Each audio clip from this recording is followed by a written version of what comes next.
Cold plunging has become extremely popular here lately, and so many people are buying cold plunges, setting them up, and jumping in them, but they have no idea really how to maximize the experience and the benefits. So in this video, I want to give you my exact routine so that you can maximize your benefits in your cold plunge, but also enjoy the experience as well. So let's dive right in. So the first thing you want to do before you get into your cold water is, believe it or not, you want to warm up. You actually want to stretch the body out, warm the body up, let your blood start to flow to help get that circulation going so that your body can go ahead and start to increase its core body temperature. There's a couple different ways to do this. One, you can go for a nice brisk walk, go for a little jog. Two, you can stretch, do some yoga. Three, you can actually get a nice light workout in. Or four, if you're an extreme biohacker like me, I like to use red light therapy. Red light therapy with a little bit of weights is a really great way to start firing up your mitochondria and fire up your body to increase that core body temperature before you get into your cold plunge. All right, now the second thing I'm gonna do is I'm gonna actually test my water and make sure that it's the correct temperature for my plunge. Now, there's a lot of misinformation on the internet. You're gonna see a lot of people jumping into straight up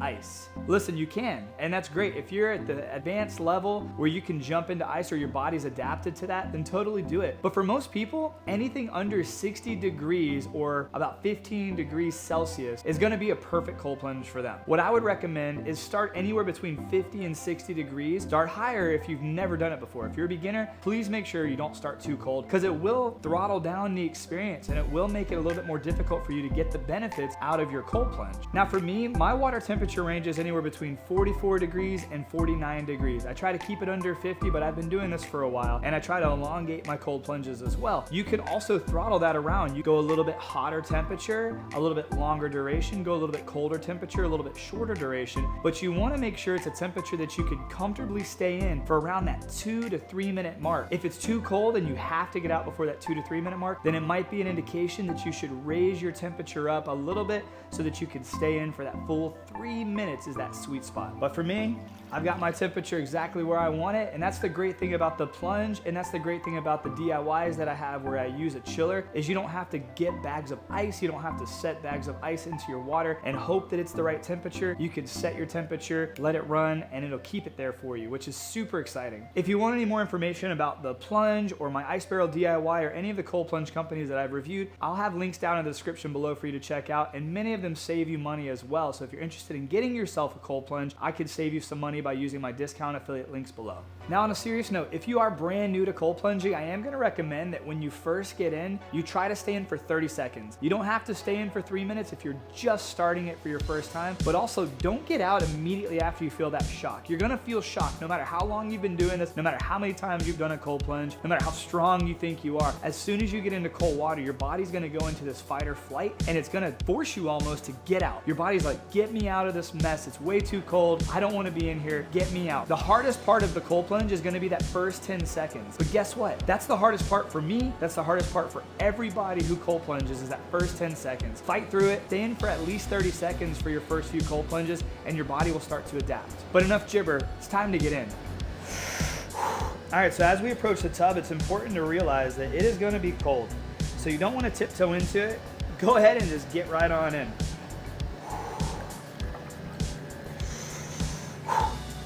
So if it's your first plunge, a lot of people like to keep their shoulders and their hands and their arms out. Here's a tip as well. If this is your first time plunging and it's very cold, you can wear socks or mittens on your hands. You can also wear socks on your feet because your hands and your feet are typically the first thing to start to go. So after you get that first 10 seconds of your plunge down, it's very important to start focusing on your breath. A high recommendation is going to be doing box breathing, which is where you breathe in for 4 seconds, you hold for 4 seconds, you breathe out for 4 seconds, you hold for 4 seconds. Control your breathing. There's a few different techniques in the breathing. There's some Wim Hof methods which can actually help to expand your lungs and also to heat up your body. For me, I like to watch a YouTube video that's about 4 to 5 minutes. It keeps my mind focused on something different. Sometimes I like to video while I'm doing my cold plunge because that also helps. Once you get past that initial shock, you can take your arms, your shoulders, and you can go ahead and dip down into the water. If you're really trying to maximize the benefits of your cold plunge, you want to have your collarbone under the water. You want to have your vagus nerve, which is the back of your neck, under the water so it can stimulate and activate your vagus nerve. That's going to really help you with dealing with stress, depression, anxiety. It's what a lot of people have been reporting back, which is really cool. So ideally, you want to have your entire body under the water to maximize the benefits of the cold water exposure, and that includes your head. So if you're feeling ready, go underwater.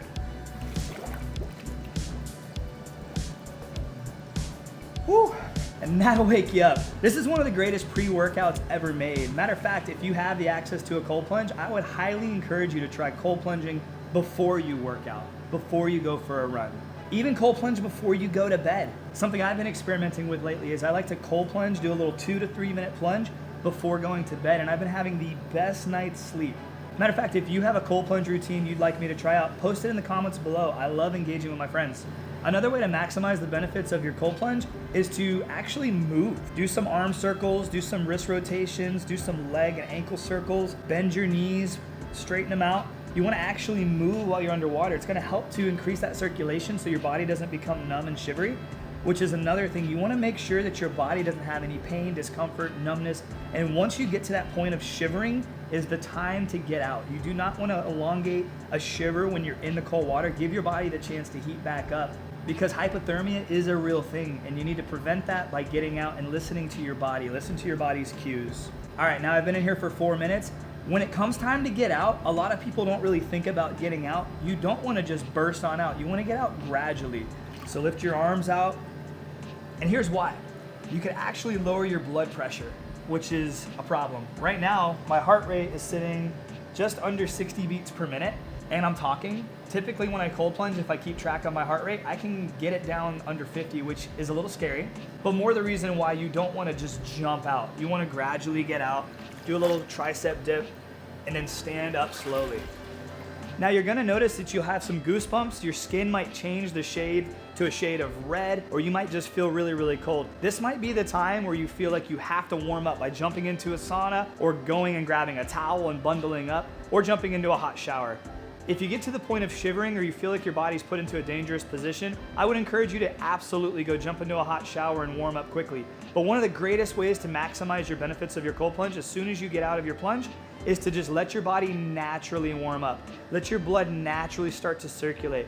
Let your body heat itself up. This is where you're gonna experience major calorie burn. This is gonna be where the body will start taking some of that stubborn white fat and converting it to brown fat to warm up the organs and to heat itself up. This is where autophagy can even start if you do this in a fasted state. There's a lot of really cool benefits to cold plunging, and there's a lot of really cool benefits to letting your body heat up naturally. But as always, listen to your body, and if you feel like you're in a dangerous position, please make sure you go warm up and do this in a safe environment. If you have any medical conditions, make sure you check with your doctor before you do anything like this. This is an extreme form of stress. It is a controlled stress because you're doing it to yourself, just like working out and going for a run. But this is a very extreme form of stress that you're putting on your body. So you want to make sure you do this gradually. You want to make sure that you do it safely. You want to make sure that you have the proper routine in place. One of the last things you're going to want to do as soon as you get done is you're going to want to refuel and you're going to want to rehydrate. Now, when you're in the cold plunge, especially if you're doing contrast therapy, which is where you go from the hot sauna to the cold plunge, you burn a lot of calories, which means you burn up a lot of fuel, and it's very important for you to put that nourishment back into your body. A couple options that I really do recommend, and me and my family both love. One is Power Lift. This gives you 10 grams of protein in water with electrolytes and BCAAs, and it tastes delicious. The other one here is SAPS. You may have never heard of SAPS before. SAPS is a new hydration drink. It's one of my favorite hydration drinks, rapid hydration. It has adaptogens and electrolytes in this as well, which is super cool. Zero sugar, zero fake junk. I absolutely love SAPS. I'll put links to both of these in the description below, but those are my two go-tos when it comes to refueling and rehydrating after my cold plunge. Remember, consistency is key, and once you get really used to that cold plunge, if you want to take it to the next level, one of the things I really enjoy doing, it's steamy in here, is doing contrast therapy. Contrast therapy is where you go from extreme hot temperatures like the sauna, and then you jump into the cold plunge and you go from extreme heat to extreme cold. It's called contrast therapy, and I have some videos on contrast therapy if you'd like to check that out. But right now I'm gonna sit in here and I'm gonna bake for 10 to 15 minutes, maybe 20, we'll see, and then I'm gonna jump back in that cold plunge and I'm gonna do this a few more times. Guys, I hope this video benefited you. If it did, please make sure that you hit that like button. If you have any questions, post them in the comments below. I look forward to seeing you guys on the next video. Have a great day, and God bless. Hey, thank you so much for watching. Now, before you go, if you want to see a little bit more information on the plunge, I do a full review on this plunge, and I'll post that video right here so you can check it out.